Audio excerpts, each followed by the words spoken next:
Terminou ontem na Suíça a cúpula de paz da guerra na Ucrânia e, como já era esperado, a reunião terminou sem que haja qualquer perspectiva para o fim do conflito, pelo menos não num futuro breve. Se você quiser entender esse e outros temas das atualidades, geografia ou geopolítica, me acompanha no canal, faça sua inscrição, já deixa o like nesse vídeo e vem comigo. Pessoal, dá uma olhada, ó. Cúpula da paz para a Ucrânia na Suíça termina sem consenso. Nesse caso aqui não houve consenso sobre o documento final proposto pela Ucrânia que eu vou te mostrar já já. Mas vamos entender aqui o contexto geral. Por que muitos afirmavam, mesmo antes da reunião ocorrer, que essa reunião já estava fadada ao fracasso, que essa cúpula de paz não tinha nada de cúpula de paz? Justamente porque um dos lados, a Rússia, não se faria presente nessa reunião. E aqui eu não quero entrar no mérito de o porquê a Rússia não esteve presente, mas uma coisa que é necessário que fique claro é o seguinte, pessoal.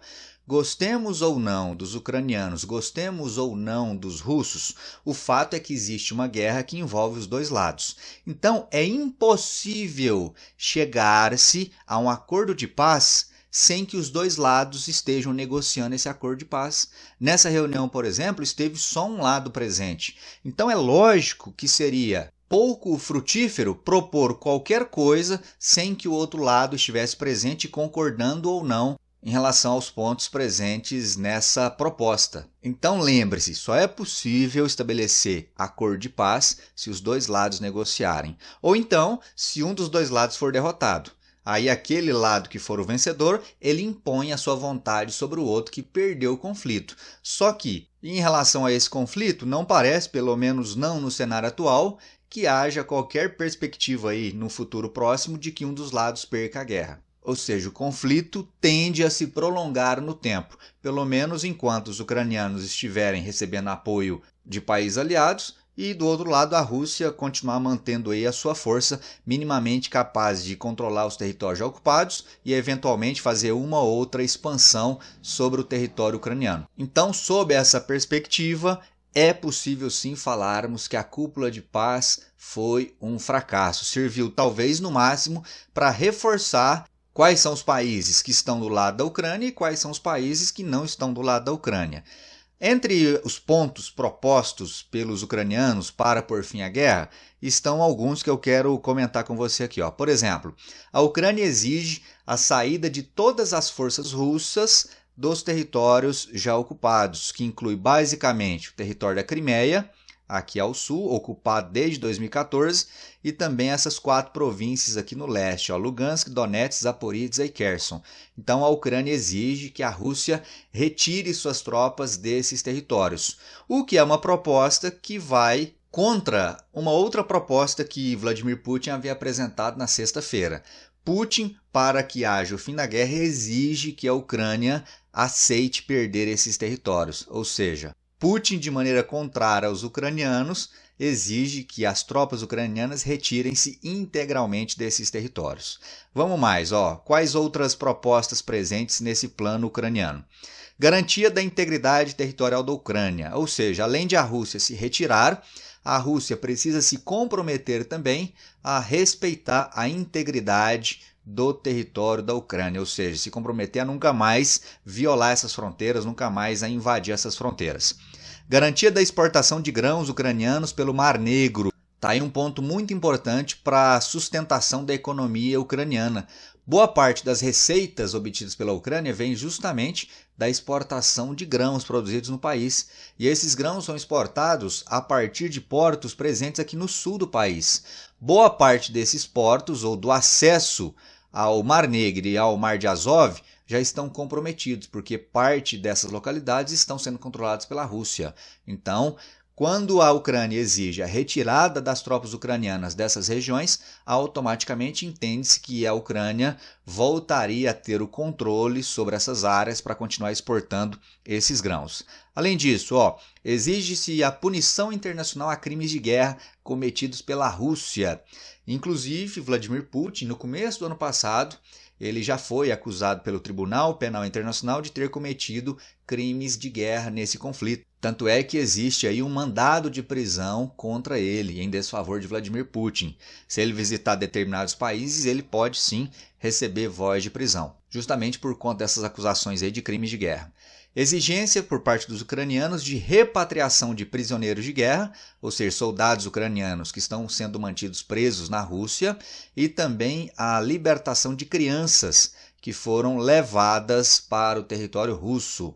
A Rússia alega que essas crianças são crianças de origem russa que estavam abandonadas na Ucrânia. Por isso que os russos levaram essas crianças para o território russo. Então a Ucrânia exige também a libertação não apenas dos prisioneiros de guerra, como também dessas crianças. Além disso, o plano proposto pelos ucranianos prevê a integração da Ucrânia a instituições ocidentais como a OTAN e a União Europeia.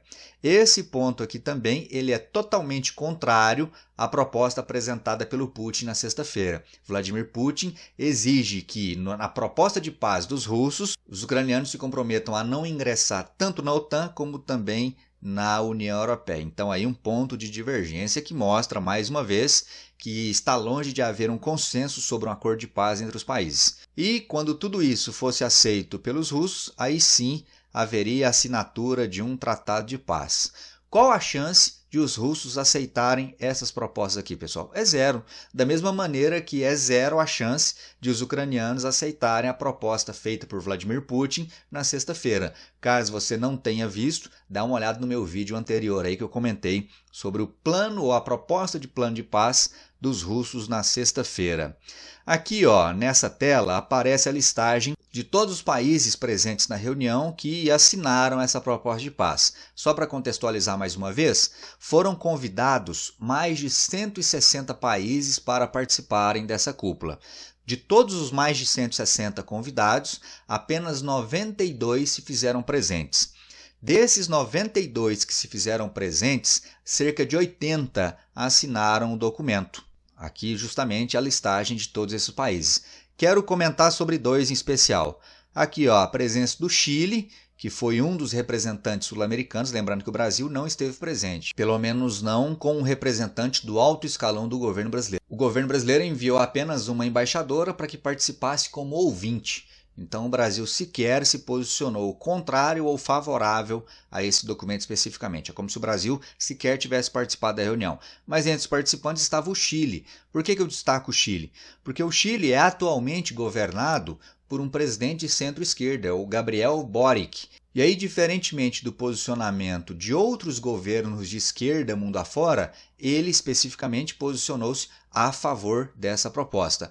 Isso não chega a ser algo surpreendente, porque ele já vinha aí há vários meses dando declarações muito favoráveis aos ucranianos e contrário à Rússia, então não chega a ser algo surpreendente, mas é algo para se destacar. Outro destaque vem da Turquia, porque a Turquia, como todos sabemos, é um país que é meio que ambíguo, nos seus posicionamentos geopolíticos. Ao mesmo tempo que a Turquia, por exemplo, tem relações muito próximas com a Rússia, a Turquia é também membro da OTAN. Então, ora ela age para agradar o Ocidente, ora ela age para agradar outros parceiros lá da Ásia, como por exemplo a Rússia.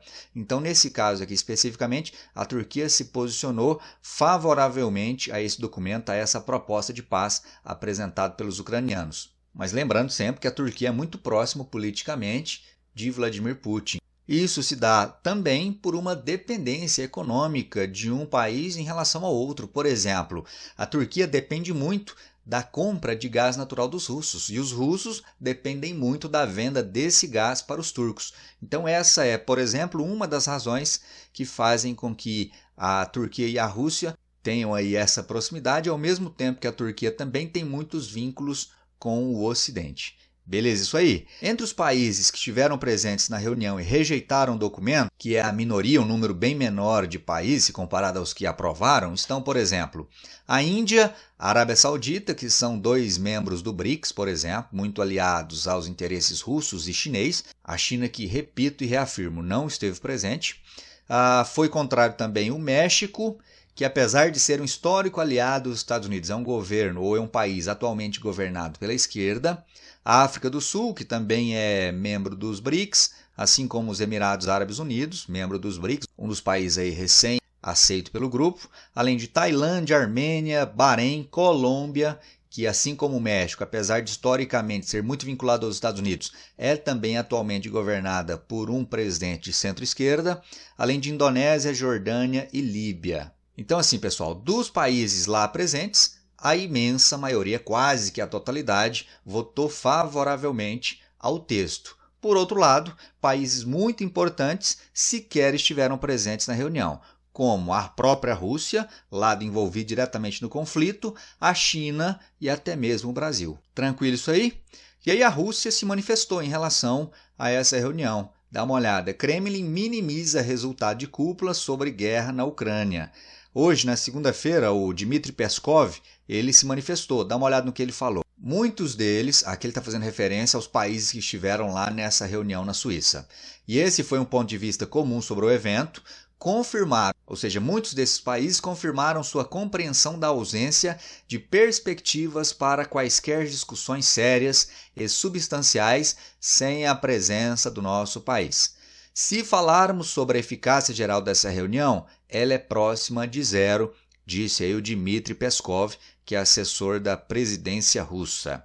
Peskov disse ainda que a iniciativa de paz proposta por Putin, e que eu fiz comentário sobre na sexta-feira, permanecia na agenda e reafirmou a posição de Moscou de que está aberta ao diálogo, ou seja, está aberta ao diálogo desde que a Ucrânia esteja disposta a aceitar a proposta russa, o que está longe de ser algo factível, longe de ser algo aí que possa sim ser implementado na prática. Ou seja, pessoal, acho que está claro para todo mundo que a reunião de ontem ou do último final de semana não serviu para muita coisa. E aí muitos falam sobre a realização de uma nova cúpula de paz, que poderia ser realizada, por exemplo, na Arábia Saudita ou até mesmo na Turquia, que tem, como eu mencionei, tem essa posição ambígua, ora favorável a um lado, ora favorável ao outro. Mas para ser sincero, no atual estágio da guerra, qualquer cúpula de paz não será capaz de atingir qualquer objetivo. Por quê? Porque nenhum dos dois lados envolvidos no conflito vai abrir mão dessas suas convicções. Então, dessa maneira, quando eu acho que será possível estabelecer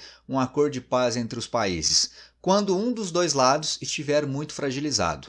Quando um dos lados estiver frágil, próximo de perder a guerra, aí eu acho mais provável que seja assinado um acordo de paz. Por enquanto está longe de acontecer. Alguns têm aí as previsões de que a partir do ano que vem, caso Donald Trump seja eleito, pode ser, olha o que eu estou falando, hein? Pode ser uma possibilidade.